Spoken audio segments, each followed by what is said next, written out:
어젯밤 여러분들이 잠들었는데 꿈속에서 하나님이 나타나셨다고 가정하십시다. 경서봐, 그동안 수고 많았다. 그런데 인생이란 말이야, 하나님이 내가 부르면 언제든지 하직하는 것이 인생이란다. 그러니 언제 너의 인생이 마감될지 누군들 자신 있게 말할 수 있겠느냐? 너의 아들에게, 딸에게 생애의 가장 소중한 마지막 유언을 미리 남기거라 하고 하나님하고 눈 떠봤더니 이게 꿈이었어요. 그리고 지금 아침에 일어나서 여기 오셨다면 지금까지 여러분들은 무엇을 생각하셨을까요? 여러분의 사랑하는 자녀들을 위해서, 가족들을 위해서 유언을 남기는 게 좋겠습니까? 아이고, 하나님이 갑자기 나타나서 골머리 아프게 한 말씀 하셨네 하고 잊어버리는 게 낫겠습니까? 1번, 어떻게든지 유언을 작성하자. 2번, 잊어버리자. 몇 번이십니까? 1번이에요? 그렇습니까? 그렇다면 여러분들은 어떤 유언을 남기시겠습니까? 놀랍게도 우리가 유언을 남긴다는 것은 내 생의 가장 소중한 결론을, 내 인생의 경험을 축적해서 인생에서 가장 소중한 결론을 남기는 것입니다. 그러니까 우리 사랑하는 자녀들이 평생 동안 절대로 이렇게 살아서는 안 되겠다, 내가 살아보니까 내가 이렇게 속아서 살았다, 이렇게 살지 말라. 그리고 사랑하는 아들아, 인생은 말이야, 이것이 너무너무 소중하고 인생은 이것이 가치 있는 거란다. 가장 귀중한 교훈과 철칙을 남기는 것이 아니겠습니까? 오늘 바울 사도는 갈라디아 성도를 향해서 1장, 2장, 3장, 4장, 5장, 6장을 쓰다가 마치 유언처럼 최후로 담겨야 될 소중한 말씀을 기억하고 기록한 말씀입니다. 지금까지는 곁에서 제자가 구술을 했습니다. 대피를 했습니다. 학자들은 그가 디모데인지 두기고인지 확인할 수 없다고 말합니다. 그런데 11절에 들어서면서 얘야, 지금까지 쓴 것을 가져다오. 지금부터는 내가 직접 쓰겠다. 자, 우리 다 함께 11절 말씀 같이 한번 읽어볼까요? 시작. 내 손으로 너에게 이렇게 큰 글씨로 쓴 것을 보라. 또박또박 글을 썼는데, 그러니까 인생 후반부를 가고 있었기 때문에, 여러분 인생이 후반부로 갈수록 원시가 되지 않습니까? 그래서 글씨가 커지는 것입니다. 뿐만 아니라 바울 사도는 안질이 있었습니다.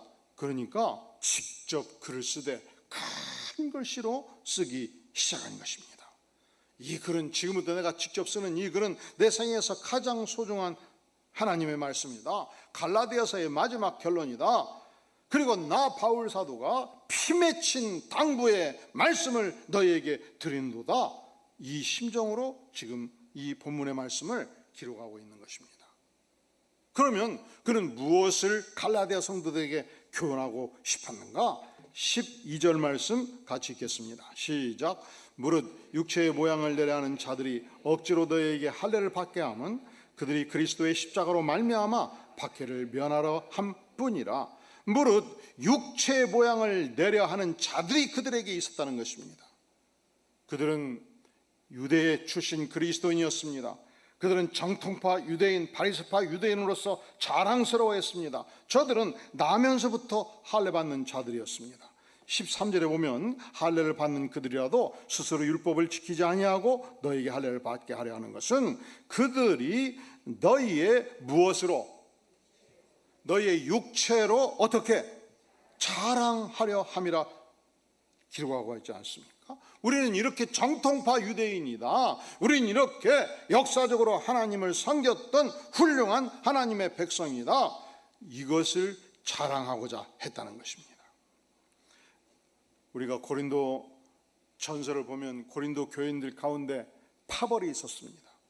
바울 사도에게 직접 세례받고 교육받은 자들이 있었습니다. 그들은 바울파라고 주장을 했습니다. 그 시대 유명한 설교자였던 아볼로로부터 직접 세례받고 교육받은 자들이 있었습니다. 저들은 아볼로파라고 주장을 했습니다.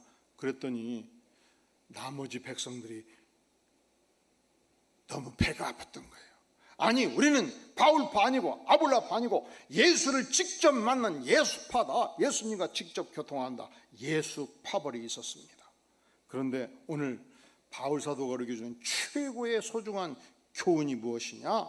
자기를 드러내려고, 자기를 높이려고 자랑하는 모든 것들은 하나님 앞에서 결코 선한 것이 아니다. 육체의 모양을 자랑하지 말라. 육체에 속한 것을 결코 자랑하지 말라는 것입니다. 우리는 인생을 살면서 적어도 내가 살아야 되는 이유를 알기 위해서 내가 이렇게 훌륭한 사람이라고 뭔 자부심이 있을 때 인생을 자신 있게 살잖아요. 그런데 우리 주님이 자랑하지 말라고 하니까 굉장히 맥떨어지는 얘기예요. 그러면 보통 인생들이 이 땅을 살면서 무엇을 자랑하는가? 첫째로 소유를 자랑합니다. 내가 이렇게 좋은 집을 가지고 있습니다. 내가 열심히 살면서 이렇게 많은 자산을 모았습니다. 내가 이렇게 좋은 차를 타고 다닙니다. 이런 걸 자랑하지 않습니까? 제가 언젠가 한국에 재벌급 성도가 있어서 전화를 받았습니다. 목사님, 제가 갑니다. 그리고 오셨습니다. 목사님, 타보시죠. 탔습니다. 탔더니 운전수 대각선 모양으로 딱 탔더니 곁에 계시면서 버튼 하나 딱 누르니까 앞에 의자가 쫙 밀려갔습니다. 그리고 뭔가 발바닥에서 나왔습니다. 목사님이 신발을 벗으시죠. 신발을 벗어서 딱 됐더니 엄지 발가락, 두 번째 발가락, 세 번째 발가락을 막 간지럽히면서 돌아가면서 막 이 발등 전체를 막 마사지를 해주는데 시원하더라고요. 목사님 기분이 어떠십니까? 보단 하나 딱 누르니까 갑자기 뒤 의자가 쫙 채쳐져가지고 그냥 기분 좋게 만들고, 그리고 보단 하나 딱 누르니까 상이 쫙 나와가지고 목사님 커피 한 잔 드시죠. 딱 올려놓는데 전속력으로 달라도 이게 움직이지가 않아요. 진짜 좋은 차 탈만하다. 이게 오늘 차가 아니고 10년 전 일이에요. 아주 유명한 외제차예요. 우리는 이런 차를 가지고 있으면 자랑할 만하지요. 소유를 우리가 자랑하고 싶어 하죠. 무엇을 자랑합니까? 박사학위 2개 가진 것을 자랑하죠. 내가 이렇게 AI 전문가고 내가 이렇게 공부해서 이렇게 지식인이 되었다 자랑할 만하지요. 혹자는 가문을 자랑합니다. 우리는 4대죠. 이 할아버지가 처음 예수 믿고 순교한 집안입니다. 우리 집안에서 목사, 장로, 권사만 30명이 나왔고 교수가 30명이고 차관보 이상이 10명이고 이런 집안입니다. 뭘 자랑하는 거죠? 가문을 자랑하는 것입니다. 심지어 교회를 자랑합니다. 우리 교회는 왜 교회도 대자가 붙어? 여기도 무슨 교회 출신, 내가 그 출신 장로입니다. 또 종교적인 영역을 자랑합니다. 어느 날 목회자 모임에서 명함을 받았습니다. 15개 써져 있습니다. 1998년도, 2002년도, 2006년도 40일 금식기도 3번, 미국 대통령 초청기도에 3번 초청, 대한민국 국가조찬교회 연석 5번 초청, 용인시 청소년 선도위원회 6년째 위원장 해가지고 쫙 15개 써 있는데 자랑할 만하지요. 훌륭하지요. 그런데 오늘은 주께서 따라해 볼까요? 너의 육체로 자랑하지 말라. 왜 그러는가? 육체로 자랑하는 것은 하나님 없는 세상의 고유한 특징이기 때문에 그렇습니다. 요한일서 2장 5절은 말씀합니다. 이 세상이나 세상에 있는 것들을 사랑하지 말라. 누구든지 세상을 사랑하면 아버지의 사랑이 그 안에 있지 아니하니 이는 세상에 있는 모든 것이, 따라해 보실래요? 육신의 정욕과 안목의 정욕과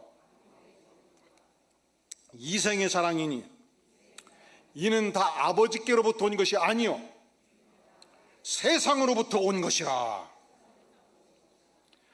육신의 정욕, 안목의 정욕, 이생의 자랑은 결코 하나님으로부터 온 것이 아니라는 것입니다. 세상으로부터 온 것입니다. 세상 사람들이 하는 것입니다. 육신의 정욕이 무엇입니까? 세상의 욕심, 물질의 욕심, 강력한 소유욕. 안목의 정욕이 무엇입니까? 눈을 즐겁게 하는 것, 외면적으로 화려하고 찬란한 것을 보기를 원하고 소유하는 것. 이생의 자랑이 무엇입니까? 나가 이렇게 위대하다, 나가 평민과 다르다, 나는 엘리트다, 나는 이러이러한 위대한 가문 출신이다. 나는 이렇게 위대한 업적을 남겼다. 나는 이런 인생이다. 인생의 자랑이라는 것이죠. 왜 우리가 하나님께서는 우리 인생들로 하여금 자랑하는 것이 아름다운 일이 아니라고 말씀하시는가? 첫째로 이 모든 것들은 따라해 볼까요? 하나님이 주셨습니다. 전적인 하나님의 은혜입니다.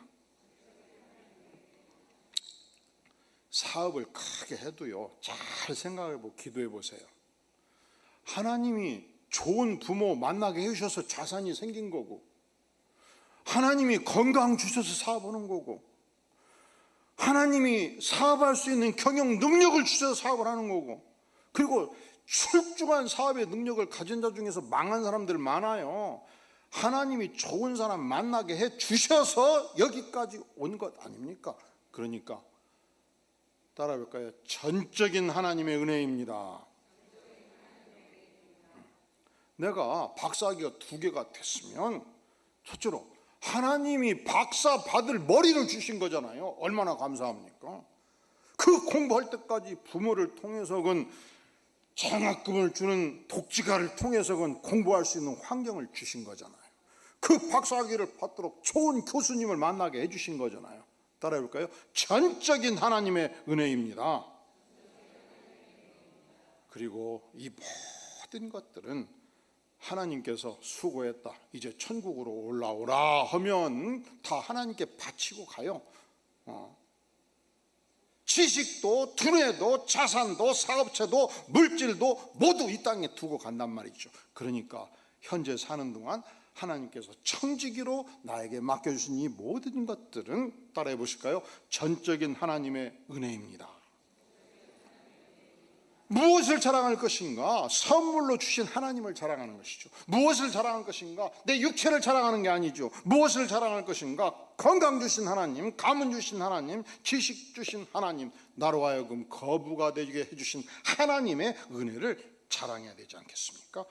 오늘 바울 사도가 우리에게 주는 피 맺힌 교훈, 첫째로 육체로 결코 자랑하지 말라. 그러면 이 땅을 살면서 우리가 전심으로 자랑할 것은 무엇인가? 자, 우리 다 함께 14절 말씀 시작. 그러나 내게는 우리 주 예수 그리스도의 십자가 외에 결코 자랑할 것이 없으니 그리스도로 말미암아 세상이 나를 대하여 십자가에 못 박히고 내가 또한 세상에 대하여 그러하리라. 그러나 내게는 우리 주 예수 그리스도의 십자가 외에는 결코 자랑할 것이 없으니, 그러니까 무엇을 자랑하라는 거죠? 우리 주 예수 그리스도의 십자가를 자랑하라는 것입니다. 딱 자랑할 것이 하나 있는데 십자가를 자랑하라는 거예요. 왜 우리가 십자가를 자랑해야 마땅한가? 십자가는 원래 극악무도한 범죄자들이 받는 형벌이었습니다. 국가 반역자들을 십자가로 처형을 했고 순간에 여러 사람을 살인했던 살인범들을 처형했던 가장 큰 고통을 주는 저주의 형벌이었습니다. 그런데 왜 우리가 그리스도의 십자가를 자랑하는가? 우리 주님께서는 내 인생의 모든 죄악과 허물을 지고서 내가 죽어야 될 그 지점에서 나를 대신해서 십자가에서 죽으셨습니다. 그러니까 십자가는 무엇인가? 우리 주님께서 우리에게 보여주실 수 있는 가장 큰 사랑을 보여주신 현장이었습니다. 하나님의 백성된 우리는 그러므로 이 십자가의 은혜를 묵상하고 십자가를 사랑하고 십자가를 증거하는 것입니다. 우리가 왜 십자가를 자랑하는가? 사랑하는 성도 여러분, 이 예수님의 십자가는 하나님의 백성에게는 언제든지 축복의 원천이요 축복의 근원입니다. 왜냐하면 이 예수님의 십자가 안에서 우리의 죄가 녹았습니다. 인생의 저주가 녹았습니다. 죄의 사슬이 끊겼습니다. 죄값을 100% 나를 대신해서 주께서 수천억의 죄값을 다 지불해 주셨습니다. 그러니까 십자가는 무엇인가? 내 인생의 축복의 원천이 있죠. 예수님 옆에 같이 십자가형을 받았던 강도가 있었죠.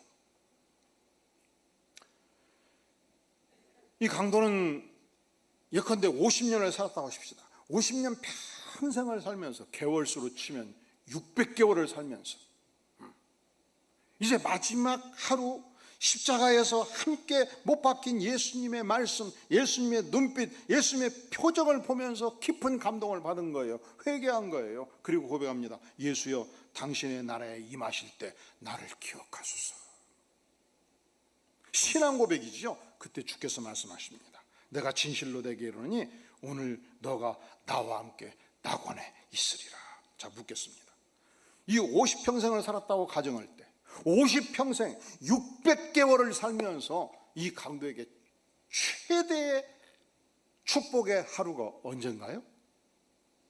십자가에서 예수님의 눈빛을 보고 예수님의 말씀을 들었던 그 순간이 인생의 절정이고 인생의 축복의 원천이 아니겠습니까? 이때 예수님을 만나고 구원의 복음을 들었습니다. 영생의 복음을 알았습니다. 예수님을 만나고 인생 최대의 축복을 누리게 된 것입니다. 십자가의 예수님을 만나면 그냥 복이 터지는 거요. 십자가의 예수님을 만나면 복의 원천을 만나게 되는 것입니다. 우리가 십자가로 자랑하는 이유, 첫째로 십자가는 사랑의 현장이기 때문에, 두 번째로 십자가는 축복의 원천이기 때문에, 셋째로 십자가는 승리의 원천이기 때문에 그렇습니다. 예수님이 십자가에 피 흘려 죽으시고 사흘 만에 사망의 권세를 파하시고 부활하셨습니다. 영생을 선물로 주셨습니다. 십자가의 복음을 알면 예수님과 함께 모두 죽음을 뚫고 부활하는 인생의 축복을 누립니다. 우리 인생에 부활이 있을 때 우리 생의 전체는 참된 승리를 얻게 되는 것입니다. 예수님은 전능하신 하나님이십니다. 이 땅에 오셨습니다. 제자들을 섬기셨습니다. 심지어 종이, 노예가 주인을 섬기듯이 제자들의 발을 씻겨주셨습니다. 그리고 우리에게 지상에서 누리는 위대한 축복을 섬김의 축복이라고 가르치지 않습니까? 따라해볼까요? 섬기는 자가 큰 자다. 그런데 예수님의 인생을 섬기는 섬김의 절정이 어디에 있습니까? 십자가의 죽으심이에요. 그래서 우리는 십자가를 자랑하는 것입니다. 6.25 사변 때 순교했던 유명한 인물 유계준 장로님을 기억하시나요? 그분은 평양의 산정인교회 장로님이셨습니다. 당시 담임 목사였던 주기철 목사님 신사참배를 거부합니다. 일제에 검거가 되었습니다. 감옥살이를 합니다. 무려 5년 6개월 동안 감옥살이하는 이 담임 목사님 주기철 목사님을 위해서 유계준 장로님은 자기 사제를 털어서 옥바라지를 했습니다. 그리고 주기철 목사님 사모님과 자녀들을 도왔습니다. 그런데 그렇게 열심히 섬겼는데 결국은 감옥에서 순교를 하신 거예요. 그러니까 작정을 하고 사업을 해가지고 주기철 목사님 사모님과 가족을 위해서 월급을 주기 위해서 사업을 일으켰습니다. 순교자 가족을 철저하게 섬긴 것입니다. 드디어 해방이 되었습니다. 해방이 되니까 공산당원들이 물밀듯이 밀고 들어왔습니다. 그래서 교인들이 차차 이제 남한으로 남하하기 시작했습니다. 그런데 본인은 장로라서 하나님 어떻게 해야만 되겠습니까? 교회를 지켜라. 그래서 마지막까지 교회를 지켰습니다. 1948년도 공산당이 교회를 접수해버렸습니다. 가만히 공장으로 교회를 쓰겠다고 합니다. 그래서 유계준 장로님은 교회 기둥을 붙들고 외칩니다. 이곳은 하나님의 교회입니다. 이곳은 예배당입니다. 도무지 예배드리기 위해서 세운 교회를 공산당원이 접수하면 안 됩니다 외치다가 결국 총에 맞아 순교하게 된 것입니다. 위대한 하나님의 사람 유계준 장로님이 교회당에서 기둥을 붙들고 순교를 당한 것입니다. 그분에게 팔남매가 있었습니다.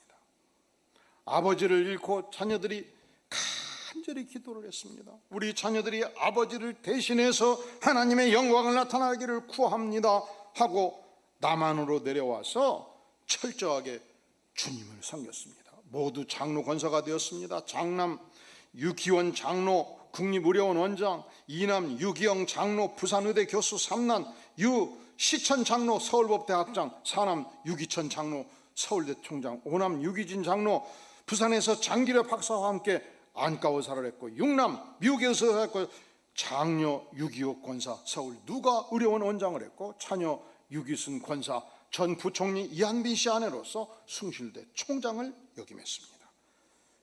유계준 장로님은 교회를 위해서 충성하다가 순교를 당했는데 십자가의 은혜를 기억하고 십자가 앞에 결국 인생을 마쳤는데, 그의 자손들 106명이 전국에 흩어져서 목사, 장로, 권사로 하나님의 의궤를 견고하게 세우고 사회적 처명 인사로 하나님께 쓰임받는 생애를 산 것입니다.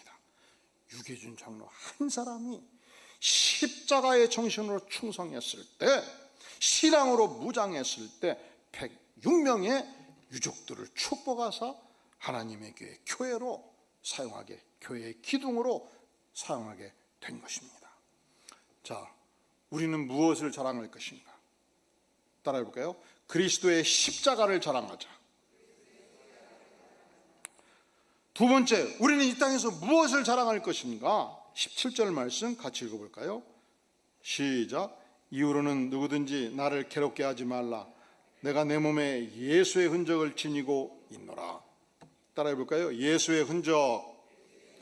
두 번째, 예수의 흔적을 자랑하라는 거예요. 이게 스티그마인데 몸에 새겨진 문신을 말합니다.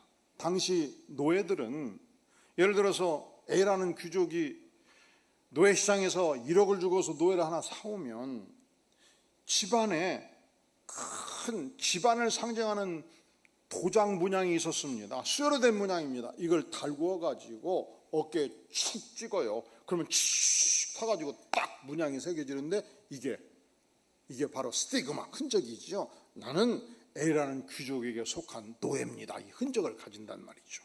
바울은 마치 그와 같이 예수 그리스도의 문양, 예수 그리스도의 흔적을 가진 존재다, 그렇게 고백하고 있습니다. 그는 예수 믿고 은혜 받아서 개척 선교사로 지역을 다니면서 하나님의 교회를 개척하기 시작했습니다. 무수한 고난의 가시밭길을 걸었습니다. 얼만큼 그가 고난의 가시밭길을 걸었는가? 그는 고린도후서 11장 23절 이하에서 그가 어떤 고난을 받았는지 이렇게 고백합니다. 내가 수고를 넘치도록 하고 옥에 갇히기도 더 많이 하고 매도 수없이 맞고 여러 번 죽을 뻔하였으니 유대인들에게 40에서 하나 감하는 매를 5번 맞았으며 3번 태장으로 맞고 1번 돌로 맞고 3번 파선하고 일주야를 깊은 바다에서 지냈으며, 그러니까 그가 예수 믿고 예수님을 증거하기 위해 살았던 삶이 40에 하나 감하는 매면 몇 대예요? 39대. 여러분, 사람을 눕혀놓고 곤장을 39대를 쳐버리면 뻗어버리는 거예요. 온몸이 상처가 나지 않겠습니까? 그것을 5번.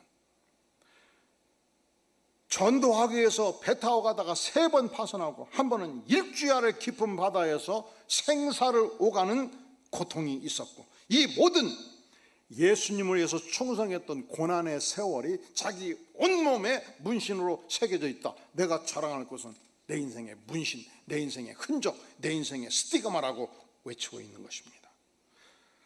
사랑하는 성도 여러분, 여러분은 여러분의 몸 안에 어떤 예수님의 흔적, 문신이 새겨져 있나요? 예수님 때문에 내 몸에 영원히 지울 수 없는 어떤 흔적, 어떤 상처가 남아있나요? 한국교회 초창기 유명한 사무엘 모페 선교사가 있었습니다. 그분이 평양신학교 최초의, 한국 최초의 신학교 평양신학교 창설자입니다. 그분은 신학교 건립 모금운동을 했고, 의과대학 설립 모금운동을 했고, 병원 설립 모금운동을 했고, 수많은 교회 설립 모금운동을 미국 가서 해왔습니다. 그런데 이상하죠. 다른 선교사들이 모금운동하고 오면 5천만 원, 1억 하면 많이 하는데 요즘식으로 표현하면 그분이 갔다 하면 100억, 200억. 그 이상하네. 조사를 해봤습니다. 말을 잘하는가? 아닙니다. 인물이 김경선 목사같이 출중한가? 아닙니다. 그런데 이유가 있었어요. 얼굴에 큰 상처가 있었습니다. 날마다 평양 거리에서 전도를 하는데 술 취한 사람이 맥주병을 던져가지고 얼굴에 상처가 난 것입니다. 쉽게 아물지도 않았습니다. 고생해서 나왔습니다. 그런데 여전히 열심히 전도하고 복음운동을 펼치는데 가는 교회마다 내가 이렇게 해서 한국의 어려운 백성들에게 복음을 전하다가 이런 상처가 있습니다. 그래도 나는 한국에 다시 들어가서 병원을 세울 것입니다. 의과대학을 설립할 것입니다. 신학교를 건립할 것입니다. 여러분들이 헌신하시면 하나님이 역사하십니다. 그러니까 막 집도 바쳐버리고 돈도 바쳐버리고 땅도 바쳐버리고 있는 주머니 있는 거 다 꺼내서 바쳐버리고.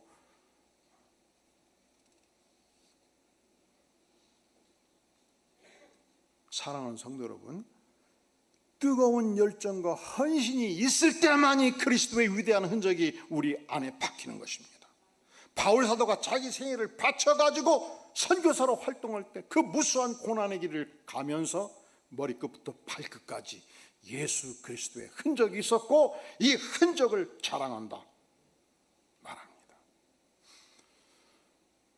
이제 곧 중고등부 수련회가 진행되거든요. 근데 중고등부 수련회 표어를 아시는 분? 네? 따라해 볼까요? 죽다 살다. 죽다 살다. 아니, 청소년 수련회 맛있게 하늘과 바다를 보여주면서 재미있게 놀러 가도록 심령이 시원한 수련회, 이런 그냥 확 마음을 사로잡는 수련회 제목이어야 될 텐데 제목이 뭐라고요? 죽다 살다. 이제 제 개인적인 생각으로는 그냥 갈라다가 안 가버릴 것 같아요. 그래서 몇 번 선 목사님 만나서 바꾸라고 얘기하다가 얼굴을 보면 말을 못해요. 왜냐하면 뭔 이유가 있겠지. 그래서 그 건을 내가 언급하기 시작하면 압력이 될 것 같고, 그래서 만나갖고 얘기하다가 참고, 그리고 새카매. 원래 우리 교회는 새카맣게 못하게 돼 있어요. 왜냐하면 그거 하얗고 이쁘게 해도 글씨만 쓰면 다 전달되는데 왜 새카맣게 명물로 해가지고 잉크비를 많이 쓰냐고. 다 이 백성들의 소중한 헌금인데 한 푼이라도 내껴야지. 그냥 새까매. 그리고 한 3개만 붙이면 되겠네. 여기저기만 붙여놓고. 그래도 한번 제가 얘기 안 했습니다. 이 담임 목사가 되면요, 한 사건을 볼 때 생각이 많아요. 그거 다 말하면 성도들이 견뎌내겠습니까? 이렇게 소화하고 저렇게 소화하고 사는 거예요, 원래. 근데 생각하다가 알았어요. 청소년기에 예수 십자가 앞에 한 번씩 죽는 경험을 해봐야 돼. 그래서 예수님의 은혜로, 십자가 은혜로 확실하게 죽고 살아야지. 이번 수련을 통해서 청소년 모두가 완전히 십자가 앞에 죽고 사는 경험을 할 수 있기를 위해서 기도해 주시기를 바랍니다. 두 번째, 이번에 청소년 수련을 준비하는 모든 선생님들이 그냥 죽도록 고생해서 섬기다가 평생 동안 절대 잊을 수 없는 수련에 죽다 살다. 손 목사님도 그냥 밤잠도 못 자고 설교하냐고 완전히 은혜를 끼쳐가지고 청소년들을 완전히 뒤집어가지고 죽다 살아라. 이런 의미가 있지 않을까. 사랑하는 성도 여러분, 여러분이 하나님의 교회로 해서 무슨 일을 하든 죽다 살기를 바랍니다. 그래야 내 심령에 예수의 흔적이 남지 않겠습니까? 교회는 이 시대에 할 일이 많습니다. 이 지역을 위해서 강력한 지역 전도 사업을 펼칠 것입니다. 요즘 책을 읽지가 않습니다. 이 시대의 백성들을 향해서 강력한 문서 선교 사역을 일으킬 것입니다. 광교 교회가 14년 됐습니다. 누가 와도 호텔보다 더 시원하고 아름다운 공간, 다 빵빵한 에어컨을 쓰고서 인테리어를 이쁘게 보강할 수 있습니다. 필요하면 교회가 강력한 사회적 약자를 돕는 사회봉사사업, 장애인 사업, 노약자 사업을 일으킬 수 있습니다. 교회가 이 시대에 할 일이 엄청나게 많습니다. 그러니까 사업하시는 분들, 주님, 내가 마음 먹고 이 교회 사업을 위해서 허리가 한번 완전히 꺾일 만큼 휠 정도로 헌금 한번 해보겠습니다. 할렐루야, 할렐루야. 오늘 처음 오신 분들은 그냥 안 들은 걸로 오셔요. 내가 사업하다가 좀 남으면 헌금하지, 여유 있으면 헌금하지, 그러다 뭐 언제 나이가 90이 돼버린단 말이죠. 그렇게 하면 내 인생에 흔적이 남질 않아요. 예수 그리스도의 흔적이 우리 안에 새겨지질 않는단 말이죠. 제가 참 토마토 레스토랑에서 교회를 개척을 했습니다. 물불을 가리지 않고 전도를 했습니다. 제가 아는 모든 사람을 초청했습니다. 여러분, 토마토 레스토랑에서 1997년 1월에 시작해가지고 7월에 이미 70명까지 가버린 거예요. 몇 명? 70명. 그런데 너무 많이 오니까 토마토 레스토랑 나가라는 거예요. 간절히 기도를 했어요. 그랬더니 하나님께 다 바쳐라. 제가 수신은행 7년을 다녔습니다. 그때 퇴직금도 받았습니다. 그리고 우리 할아버지가 이 평면 마항리 우리 할아버지 땅을 밟지 않고 걸을 수가 없다고 그러니까 연관돼서 받은 유산에서 전액을 바쳐가지고 400을 들어가지고 우리역에 벽산업에 땅을 사가지고 그 지하실 그 건물을 사가지고 교회를 시작했습니다. 인생을 바치면 하나님께서 끝없이 축복해 주셔요. 뭐 흔적이 좀 있어야 되지 않겠어요? 제가 아는 분은 대학 시절 조희성교회를 통해서 구원을 받았습니다.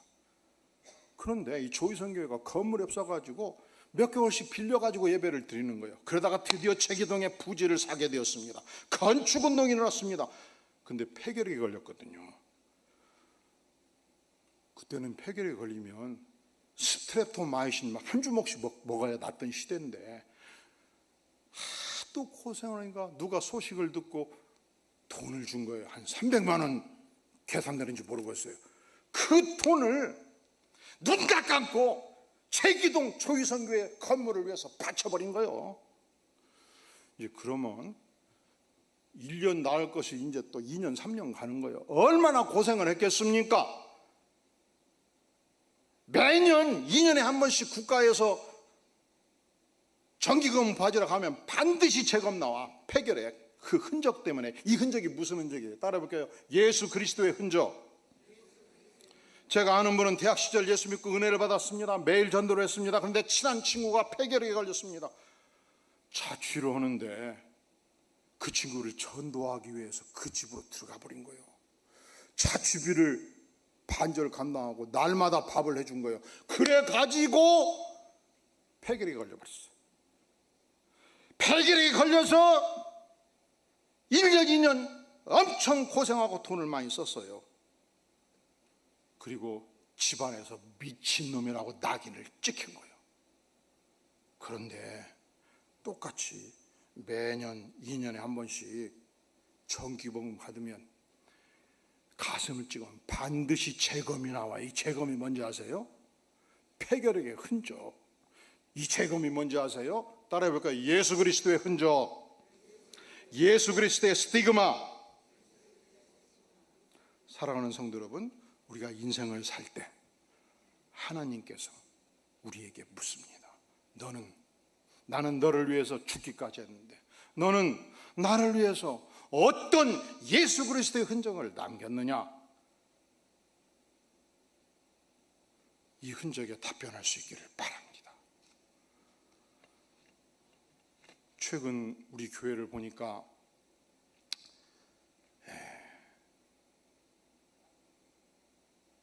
11시 반 예배가 시작될 때 11시 30분, 45분 될 때 주차장이 꽉 차가지고 2가정, 3가정, 5가정 그냥 가버려요. 집으로 가버릴 수 있고 다른 교회로 가버릴 수 있고 어디로 가는지 저는 잘 모릅니다. 그런데 어느 날 우리 손 목사님이 싱글벙글하면서 말하기를, 목사님, 연무중학교는 50대 60대 우리가 마음대로 바칠 수가 있습니다. 제가 거기서부터 정상걸음으로 걸어왔는데 3분밖에 안 걸립니다. 우리 교우들이 그곳에 주차를 하면 마음껏 새신자들이 예배를 드릴 수 있습니다. 사랑하는 성도 여러분, 여러분이 걸을 수만 있다면 3분, 5분 바치고 오시기를 바랍니다. 우리 성가대원 전체는 절대로 교회와 교회 근처에 바치지 마시고, 왜냐하면 우리가 아름다운 찬양을 할 때 많은 성도들이 와서 은혜를 받아야 될 거 아닙니다.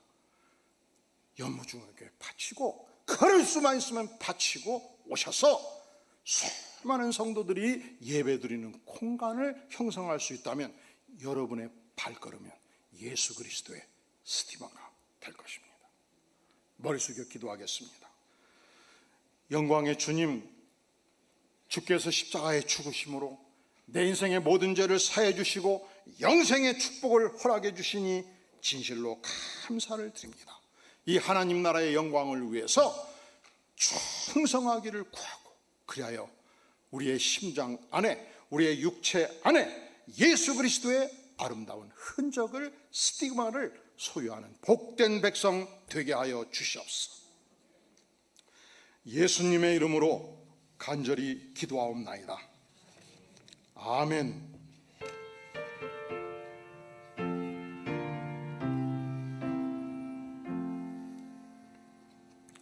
이 시간은 주의 말씀을